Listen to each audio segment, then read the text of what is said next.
If you hear me hacking and coughing at all, my allergies are in hyperdrive. And I don't know if anybody else is struggling as much as my family this year, but this year is worse than any year that we've ever had with allergies. And I think it was so many years of wet, followed by an extremely dry summer, and the pollen and dust is just crazy. And our trees are evidenced of that. They're like, does anybody else have this fungus that's oozing out of your trees? We have a white oak and we have a locust tree. We have 10 blue spruce that are dead. And then our oak and our locust are oozing this stuff, and then it like bubbles up and it froths and foams, and then it smells like it has an alcohol smell to it. And the ants and bees and like all kinds of little critters are attached to it. And then I was talking to a farmer yesterday. Jacob, I don't know if you guys have experienced this, but guy that I used to farm with for years, he said that there's a new worm, and he called it a plague, and it's new to Pennsylvania. He had never heard of this worm, and then 2 years ago it showed up, and this worm comes up one side of a hay stem and then down the other, and it just leaves the stem, and it'll wipe out tens of acres at a time, like overnight. Do you guys experience any of that? So over in Shanksville, he said he just has a series of fields together. 60 acres was taken out. He said all that's left are just stems. So they're left with a worthless crop of stems. So anyway, that plague is going on right now. It's so weird, so bizarre. I know. It's like every month just keeps giving a little bit more. It's like when you think things can't get weirder, they do. But anyway, that's neither here nor there. We've been talking about the Babylonian exile, and I don't want to spend a lot of time on each of these subjects, though we could. Each of these subjects could be a whole class on its own. But I'm going to keep working through the Bible on a chronological timeline as we talk about major archaeological discoveries. So after the Babylonian exile, where they came into Judah and exiled not a ton of people, but a fair amount.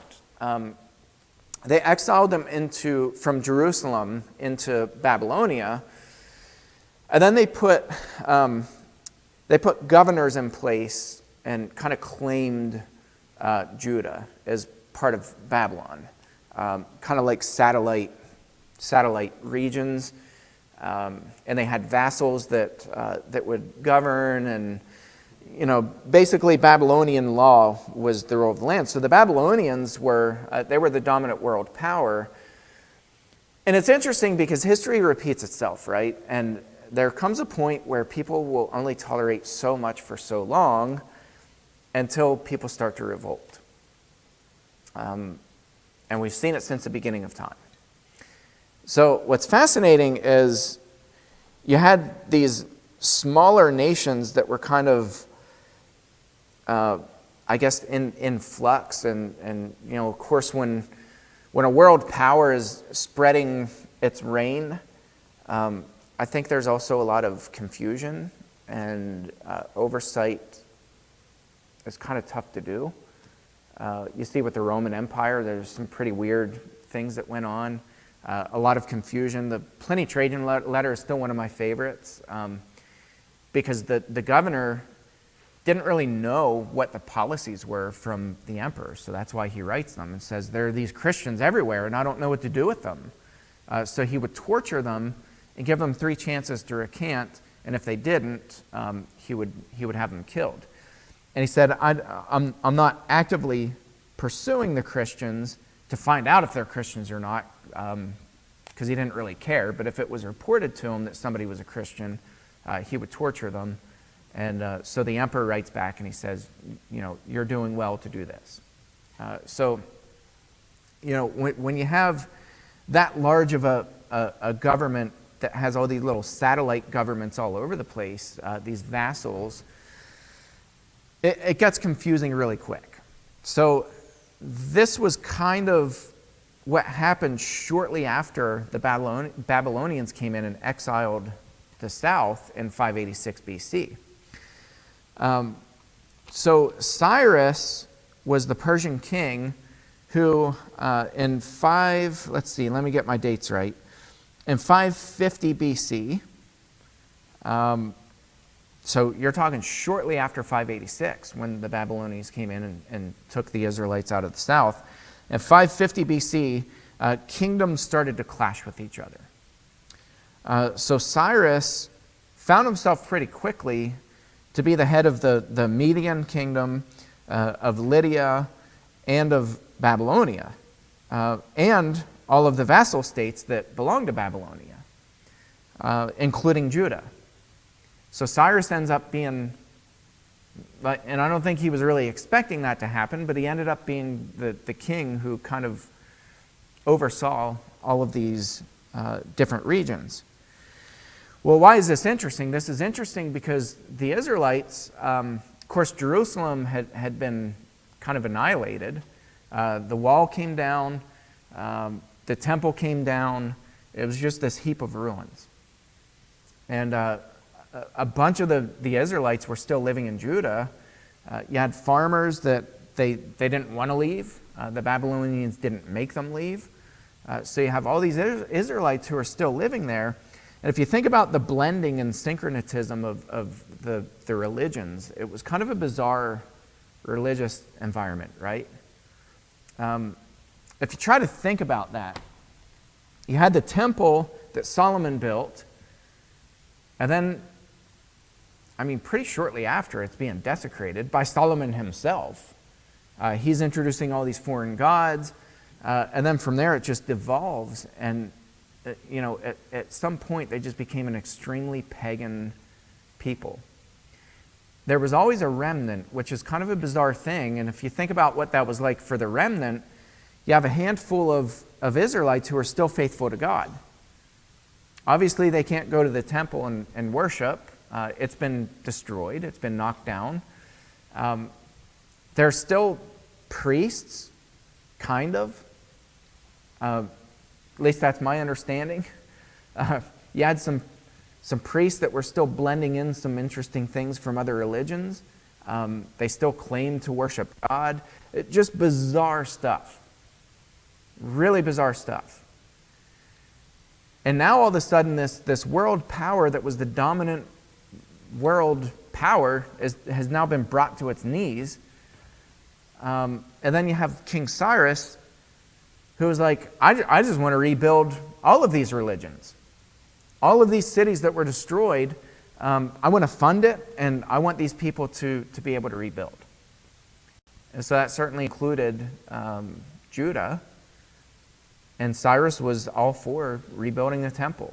And I think sometimes we read the Bible and we're like, oh, well, Cyrus was a God-fearing man, and that's why, he loved Yahweh God, and he wanted the Israelites, because of his religion, he wanted them to rebuild. That wasn't the case. He let everybody rebuild. Pagans were allowed to rebuild their pagan temples. The Israelites were allowed to build their temple to God. And Cyrus funded a lot of this stuff through tax dollars. So with that came a lot of problems, right? Because you have a bunch of people who are now in Babylonia, who don't want to come back, right? Because they were actually treated pretty decent.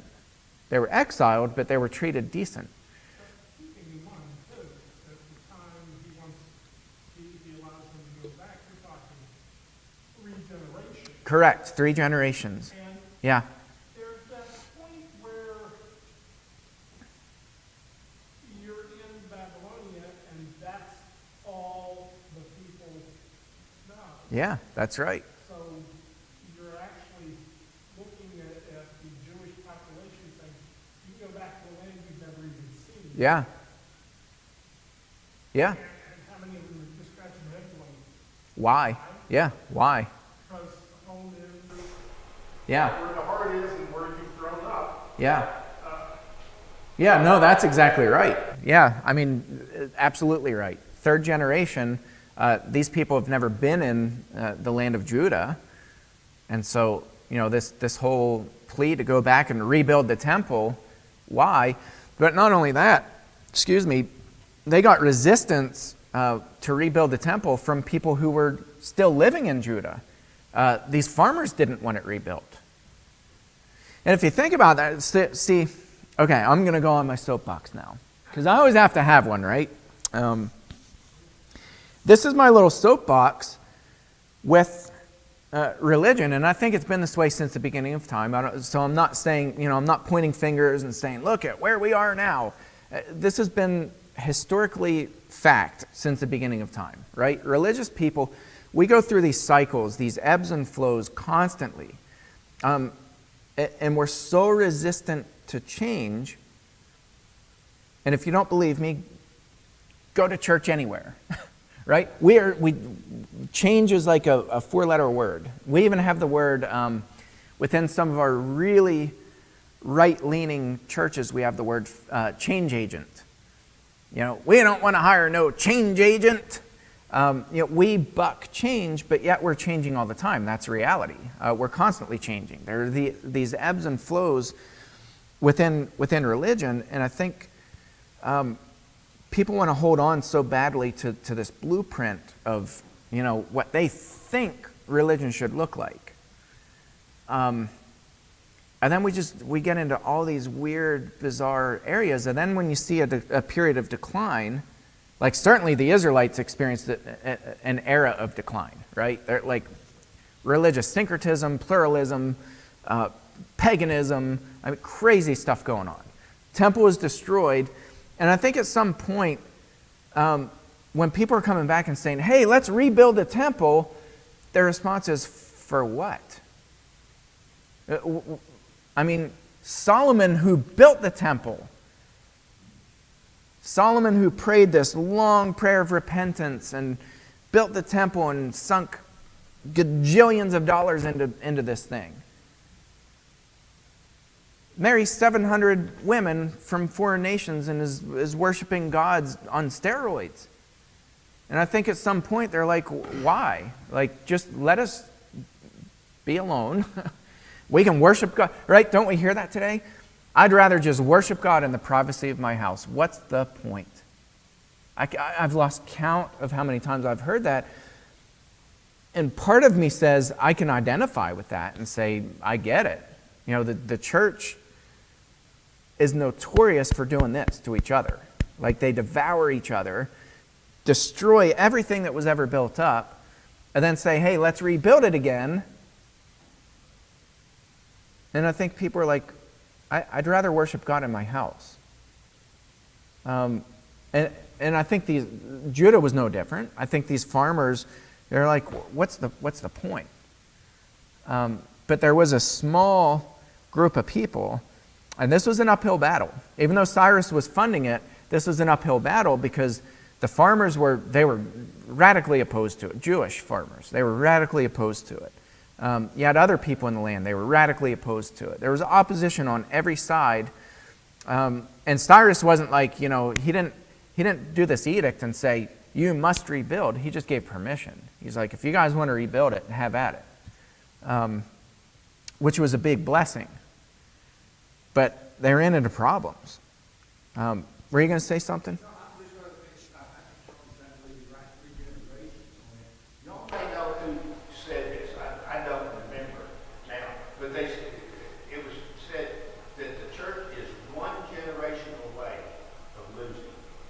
Yeah. And I don't remember who it was that said that or did the sermon. Well, I know, yeah, Ron, you may be referring to something that Ron Longwell had said. I saw this a few years ago. He talked about this, and he said, the church is one, especially Restoration churches, we're one generation away. My generation is the last generation that knows Restoration history.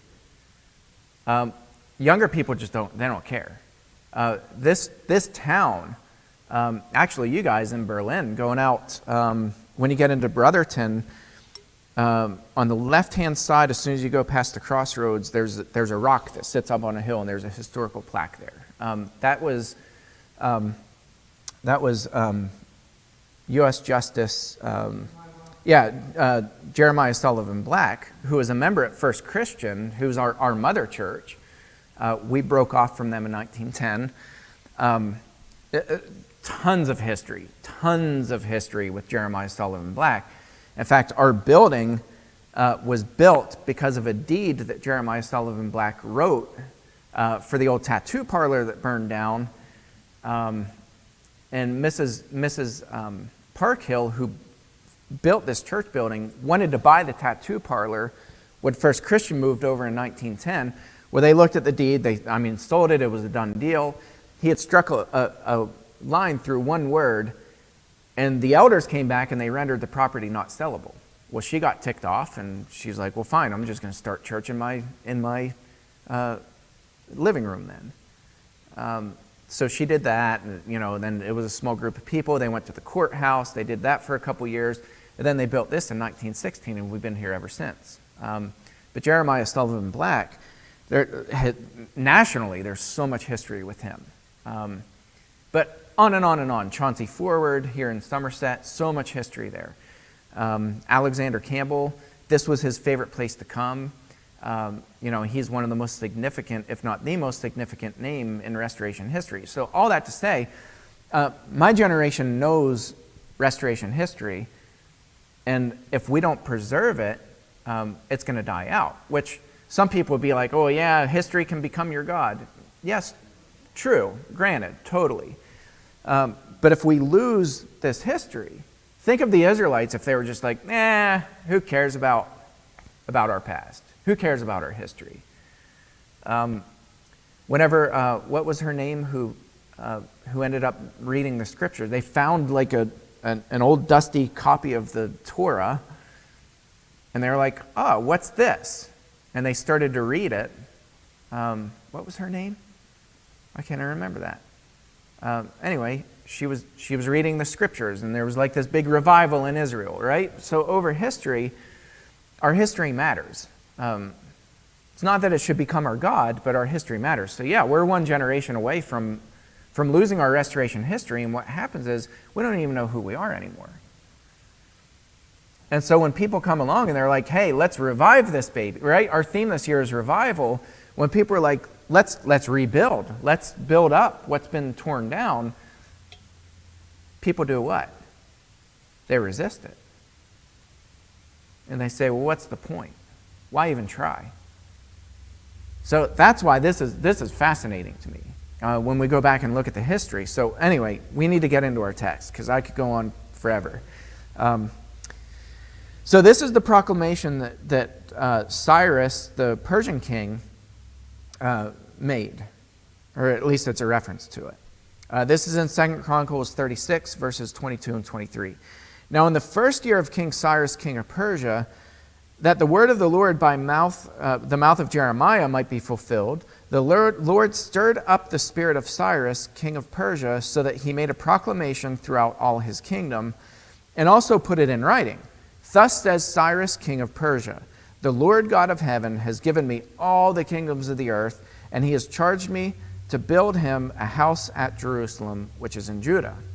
Whoever is among you of all his people, may the Lord his God be with him. Let him go up.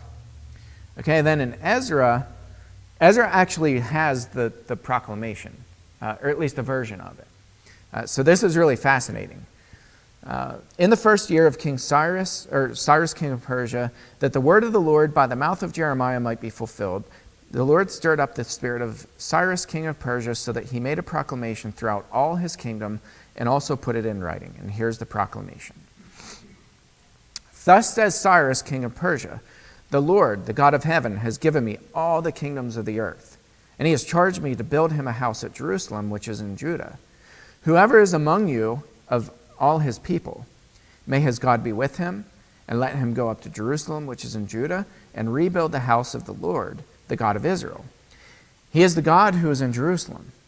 And let each survivor, in whatever place he sojourns, be assisted by the men of his place with silver and gold, with goods and with beasts, besides freewill offerings for the house of God that is in Jerusalem. So he's funding this thing. Then rose up the heads of the fathers' houses of Judah and Benjamin, and the priests and the Levites, everyone whose spirit God had stirred to go up to rebuild the house of the Lord that is in Jerusalem. And all who were about them aided them with vessels of silver, with gold, with goods, with beasts, and with costly wares, besides all that was freely offered.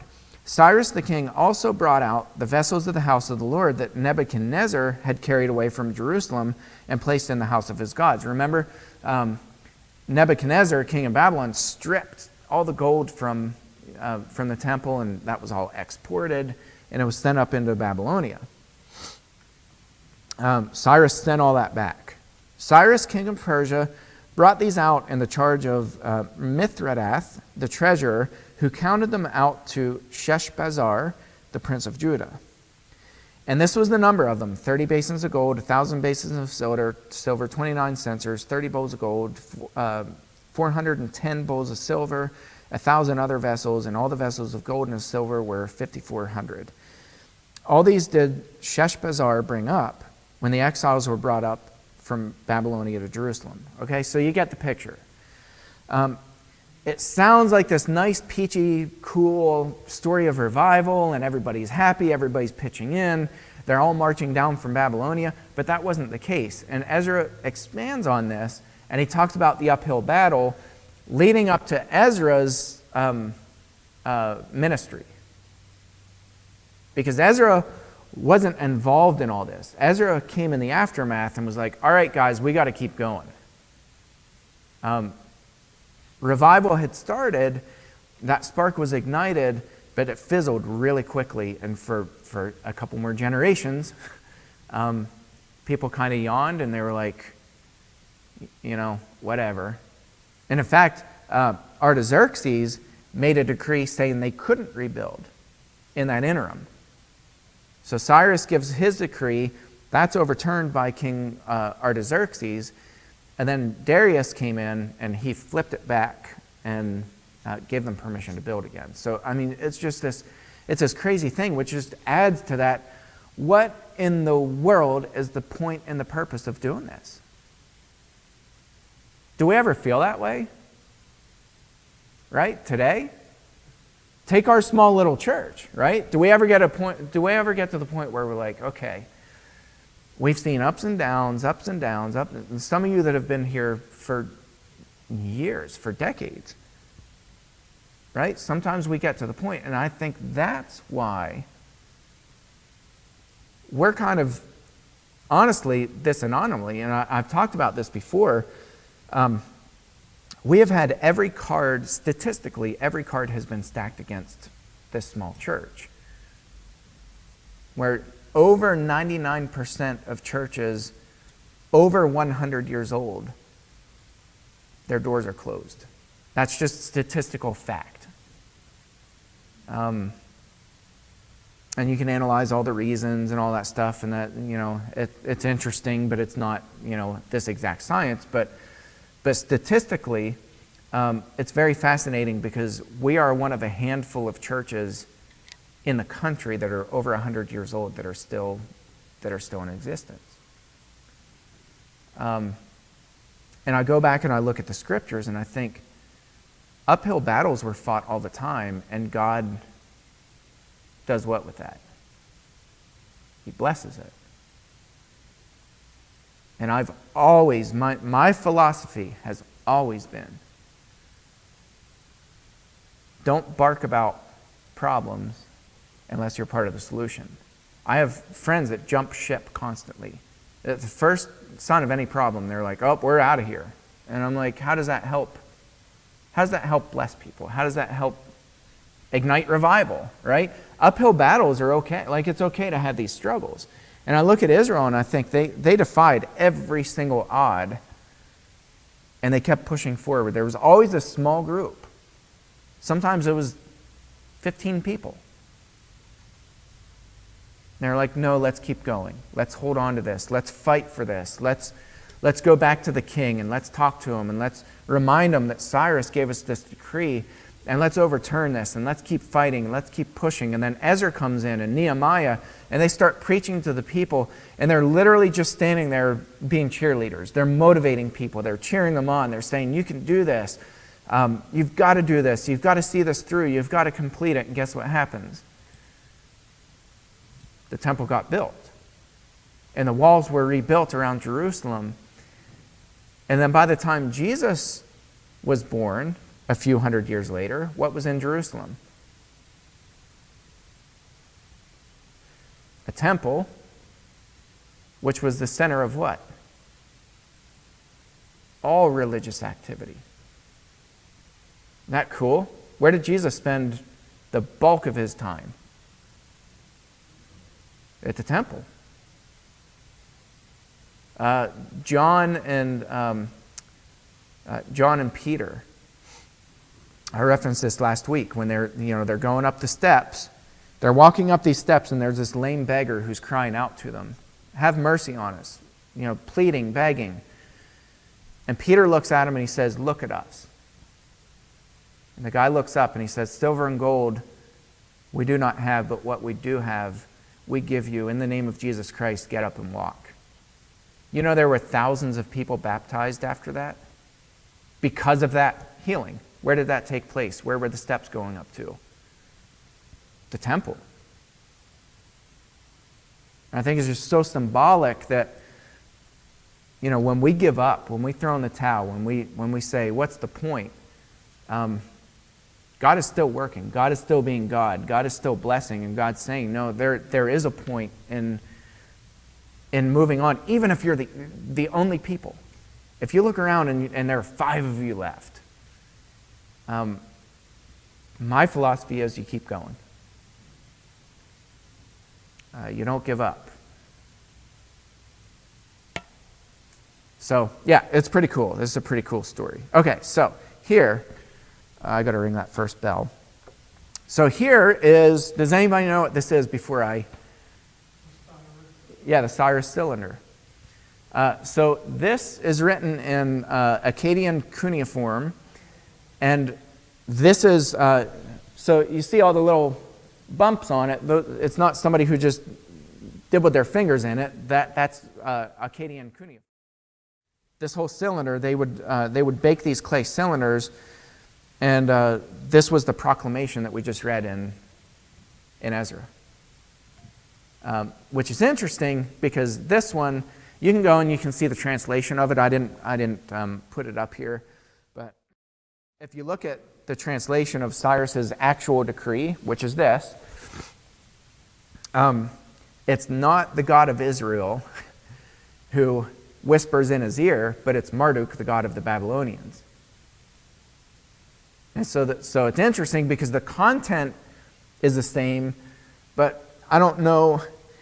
It's kind of interesting. I don't know if the Israelites just put their kind of spin on it and said that God blessed Cyrus, and Cyrus was doing this because of God, which is still true, or if Cyrus was like, "Yep, it was Marduk who told me that I need to have this decree and let all people rebuild their temples." I don't know who put the spin on it, but it's kind of interesting. But the decree is the same. Ezra nailed it.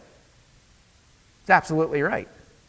And I think this is so important because, again, it's another thing that's confirmed by an actual document that was written by an actual pagan king that exactly parallels what's inside the scriptures. Exactly. And how do we know that this decree actually existed besides for seeing it, both here and in Ezra and Nehemiah and 2 Chronicles? What other evidence do we have that this decree actually happened? How about the temple that Jesus stood at? That's pretty good evidence, right? Jesus was standing on the ground and teaching and preaching and worshiping and going to religious festivals at the temple. All these prophecies, remember the prophecies? What was the prophetess's name? Was it Hannah? Who was it where was she? Day and night? Until she's in her 80s. She was widowed at a young age. She's in her 80s every single day and night, at the temple. And then lo and behold, Jesus comes. And where does Jesus spend his time? Where's Jesus brought when he's born? To the temple. It's so cool and it's so powerful, and it's a story that screams out, we are here because of Ezra and Nehemiah. They didn't give up. We are here because of this small handful of people who did not give up.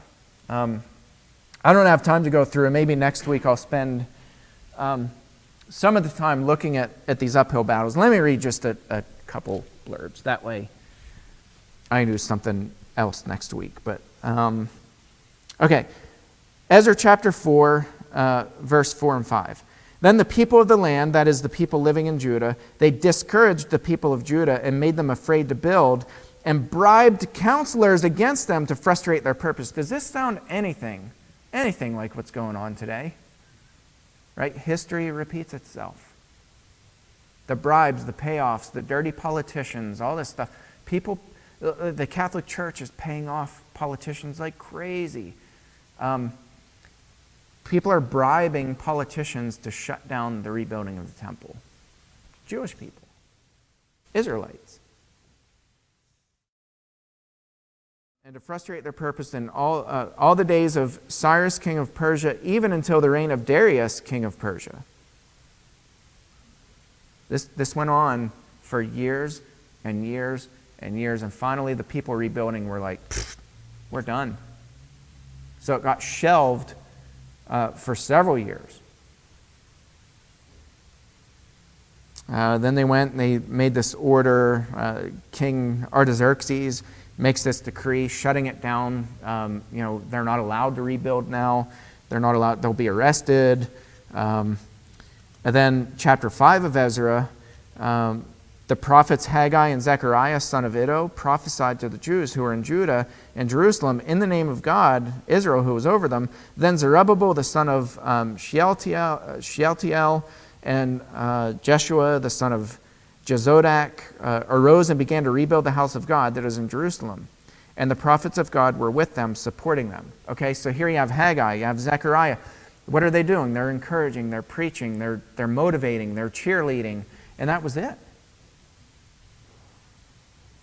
And I feel like we need those kinds of prophets today, instead of people just, on the one side they throw their arms up and they're like, what's the point? And on the other side, they're pretending like everything's great, and they're like, God is good all the time. Meanwhile, like, there are flames all around them, right? So I think this is so powerful, and it's such a cool historical event. And having the Cyrus Cylinder is so powerful. And when you compare that to what's written in Ezra, it blows my mind. And it should blow all of our minds. It's really cool. It's really powerful. Okay, we're out of time. I'm actually over time, so we're going to stop there, and we'll pick up next week. Thanks, guys.